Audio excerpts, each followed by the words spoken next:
here, author of Math Positive Mindsets, Growing a Child's Mind Without Losing Yours. And today, my boys and I are doing an activity called construction flagging shapes. Now, if you haven't messed around with construction flagging, you've got to try it out. It comes in rolls that look like masking tape, and you can find it at any home improvement store in the aisle by the construction materials. You know, it's like what they tie around a tree to say, don't cut me down, or maybe they put it around a sidewalk right after they pour it so nobody walks on it when it's wet. It's really handy stuff because it's not sticky like tape, but it looks like tape, it's nice bright colors, and it doesn't get tangled. So what we're doing today is we're gonna make some different shapes. Can you guys show me a three-sided figure?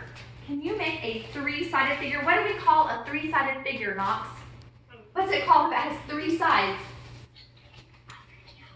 A triangle, that's right. Okay, let's see if we can make a triangle. Knox! I'll take Knox's side. There's a triangle. All right, can we make a four-sided figure, a rectangle?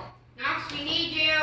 We need Knox, we need a fourth side, or we need McGregor to stretch out his arms. Yeah, that's easier. All right, great. And a rectangle is a special shape. Can we make a five-sided figure, a pentagon?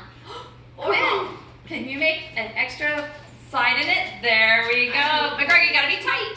Back up so we can see it. Stretch your arms out, McGregor, so we've got a side. There we go. Now we've got 1, 2, 3, 4, 5 sides. We can even make 3D shapes if we get some practice. I hope you'll give this a try. This little roll of construction flagging is only about $3, and you can use it forever. So much fun. I hope you're having fun building math positive mindsets with your kids. Thanks.